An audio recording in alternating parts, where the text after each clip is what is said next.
रावण गलत था, इसका मतलब ये तो नहीं कि राम भी बोले जी तू गलत है मैं भी गलत। आप लोग क्या कहते हो, अरे अमेरिका के लोग मांस खाते हैं, वहां के लोग गलत हैं तो हम भी करें? नहीं, वो गलत है तो रहे आए, वो झूठ बोल रहे हैं बोले, हम क्यों बोले?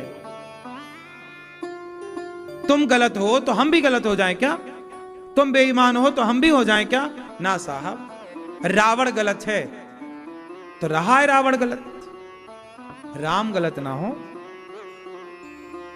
इसलिए तो भरत जी ने कहा कि वशिष्ठ जी मुझे राजा ना बनाइए, हे गुरु जी मुझे राजा ना बनाइए, यदि आपने मुझे राजा बना दिया तो ये पृथ्वी रसातल में चली जाएगी। गुरु वशिष्ठ जी ने कहा, भरत इस देश में बड़े बड़े राजा, पापी राजा हिरण्याक्ष हिरण्यकश्यपु जैसे राजा इस धरती पे आए गए, उनके पाप से तो पृथ्वी रसातल में ना गई। क्या तुम जैसे भैया भरत, तुम जैसे लोगों के बल पर पृथ्वी रसातल में चली जाएगी? भरत जी ने कहा, गुरुदेव ये धरती रावण से, हिरण्याक्ष से, हिरण्यकश्यपु से उम्मीद नहीं करती धर्म की और सत्य की, ये धरती भरत जैसे लोगों से उम्मीद करती है धर्म की और सत्य की। और हम जैसे लोग ही यदि गलत करेंगे तो फिर सत्य अच्छा कौन करेगा? कोई कितना भी गलत करे, कोई कितना भी कुछ करे, आप गलत ना कीजिएगा। क्यों? भरत जी, अच्छा बताओ कैकेयी गलत थी कि नहीं? मंथरा गलत थी कि नहीं? कैकेयी मंथरा गलत है, इसका मतलब ये नहीं कि भरत जी भी गलत हो जाएंगे। ये धरती किस पर टिकी है, रावण जैसों के बल पर या भरत जैसों के बल पर? बोलो। और भरत जैसे लोग भी अपने भाई को वनवास भेज के भाई की संपत्ति हड़प लेंगे तो ये पृथ्वी भरत जैसों के बल पर फिर कहां टिकेगी? वो तो डूब जाएगी कि भाई हम आप पर टिके थे और आपने ही धर्म छोड़ दिया, आपने ही सत्य छोड़ दिया। इसलिए समाज में बुरे लोग बुरा काम करें तो कोई बात नहीं, पर अच्छे लोग तो बुरा काम ना करें। आप लोग, वो लोग झूठ बोल रहे हैं बोलने दो, मांस खा रहे हैं खाने दो, गलत काम कर रहे हैं करने दो। आप तो सत्संग से जुड़े हुए लोग हैं, आप तो धर्म को जानने वाले लोग हैं, और आप भी सत्य को छोड़ देंगे तो फिर सत्य को अपनाएगा कौन? सत्य कहां जाएगा? झूठे लोग तो सत्य को छोड़ ही चुके हैं, आप भी सत्य को छोड़ देंगे तो बताओ फिर सत्य कौन बोलेगा? सत्य कहां जाएगा? इसलिए सत्य को हम अपने पास रखें।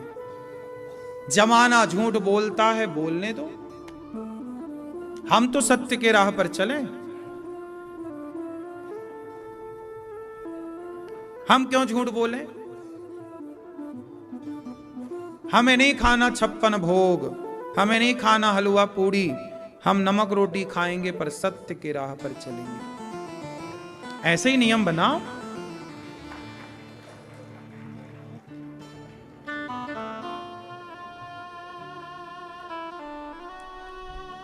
आज देखिए गौरी गोपाल आश्रम में इतनी सारी सेवाएं हो रही हैं। आप बताइए कि गौरी गोपाल आश्रम में क्या झूठ बोला जा रहा है? बोलिए। इतनी सारी सेवाएं चल रही हैं, अखंड रसोई चल रही करने का सोचें, ये उत्तम कोटि का दान है, ये उत्तम कोटि की दया है, ये उत्तम कोटि की भक्ति है। इसलिए आप लोगों से मेरी प्रार्थना है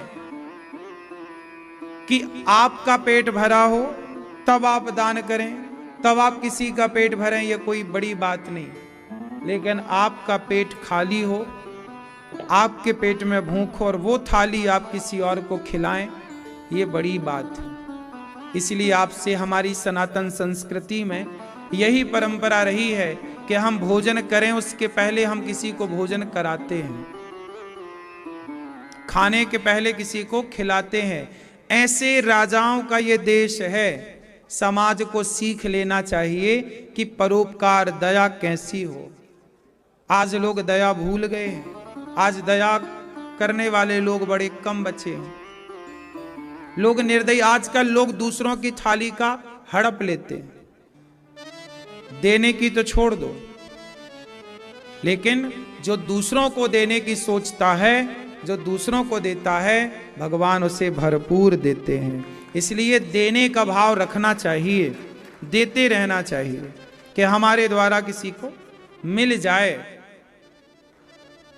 यही सबसे उत्तम है।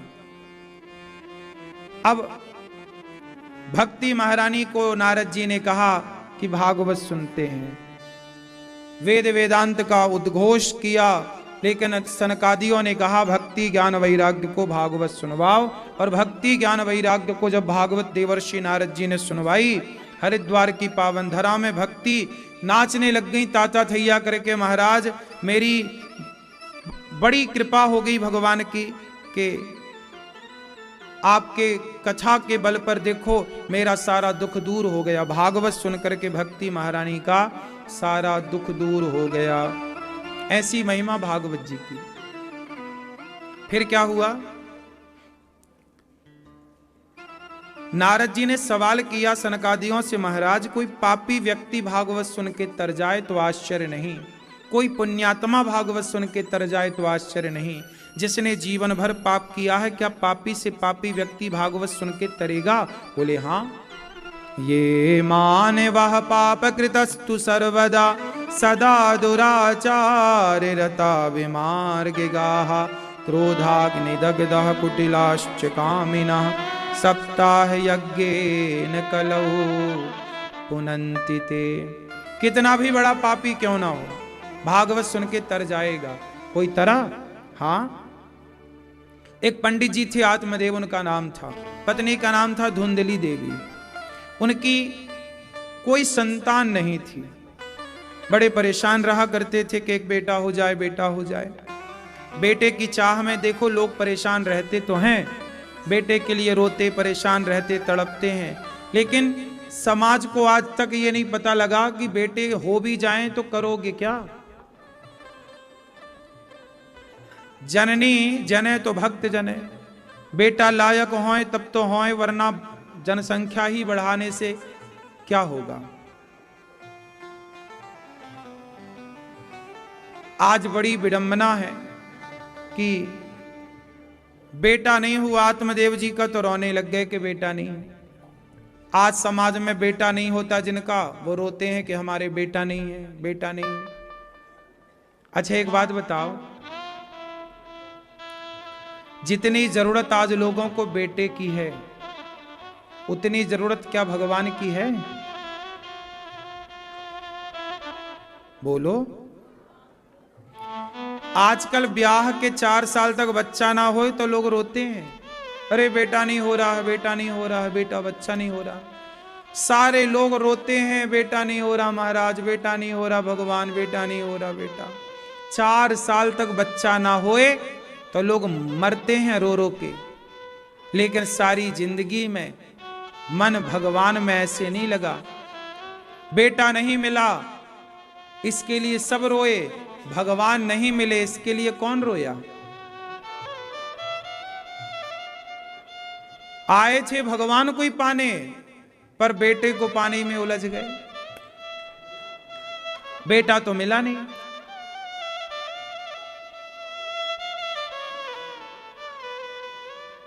बेटा पाके भी क्या करना है?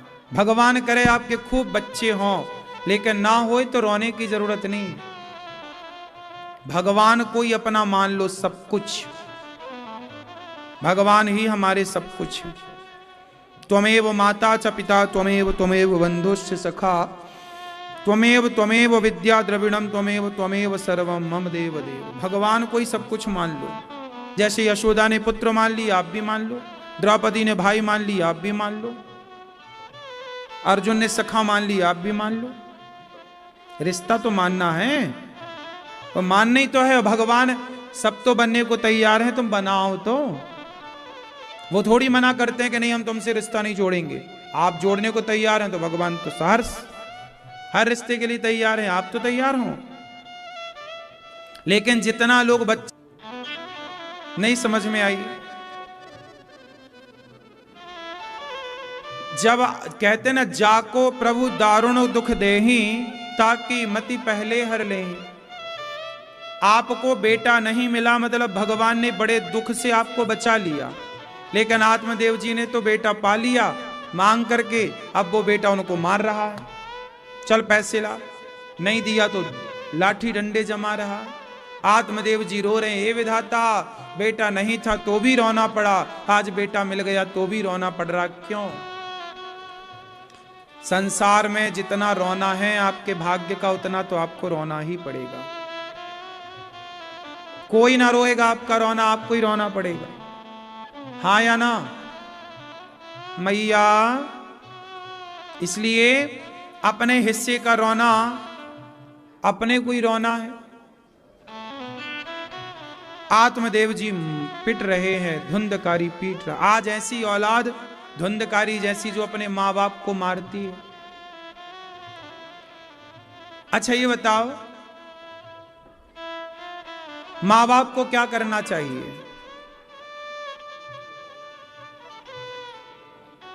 क्या करना चाहिए बताओ?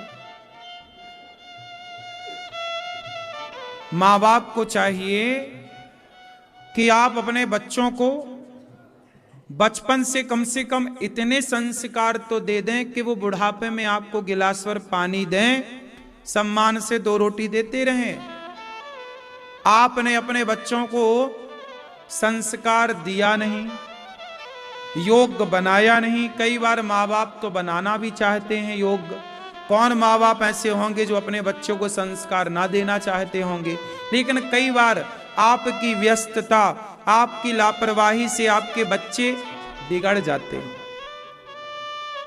इसलिए मेरी प्रार्थना है कि अपने बच्चों में इतना तो ध्यान दे दो कि बुढ़ापे में वो आपका सहारा बने रहें, आपको वृद्धाश्रम ना भेजें,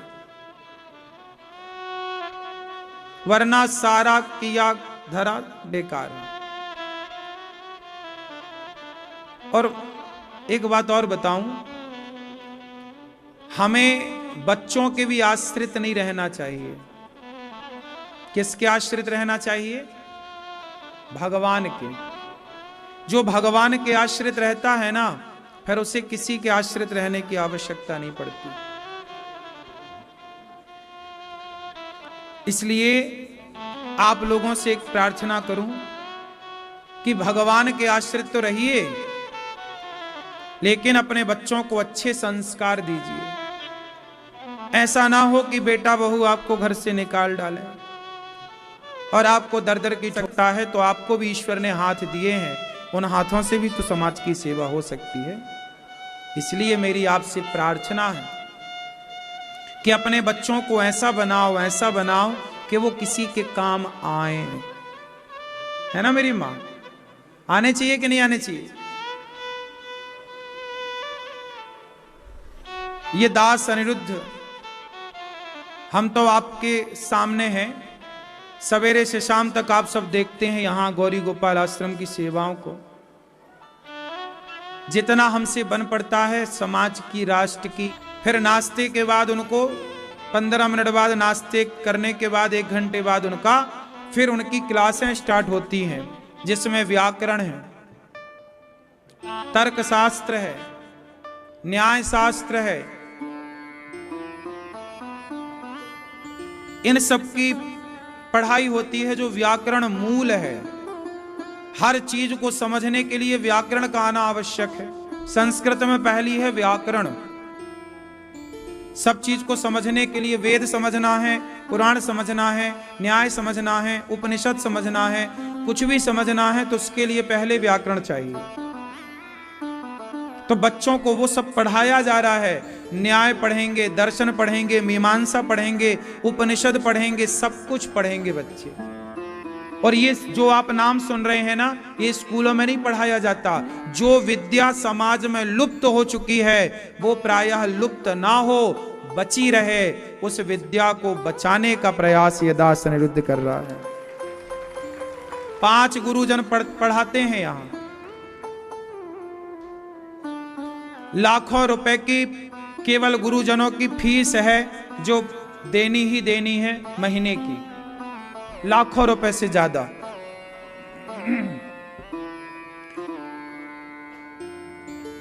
लगभग 2 लाख रुपए महीने की केवल फीस है गुरुजनों की, जो जानी ही जानी है। पढ़ाना है ना बच्चों को। अब बच्चों के लिए फिर अलग से व्यवस्था है, भोजन बनाने वाले हलवाई, 4-5 लोग रोटी बनाते हैं बच्चों की। भोजन बनाने वाले तो चाहिए ना। अब 5 लोगों की वो टीम है, उनका बच्चों का फिर 150 बच्चे हैं, 150 बच्चों की रोटी बनना, 150 बच्चों के लिए दाल चावल साग सब्जी सब बनना।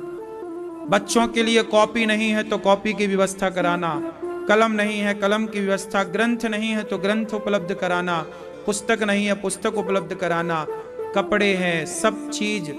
एक घर में जैसे बच्चों की व्यवस्थाएं हैं, ऐसे ही गौरी गोपाल गुरुकुल में बच्चों की व्यवस्थाएं हैं। आप लोगों से बस इतनी सी मेरी प्रार्थना है कि गौरी गोपाल गुरुकुल में जो बच्चे पढ़ रहे हैं, आप इन बच्चों की शिक्षा में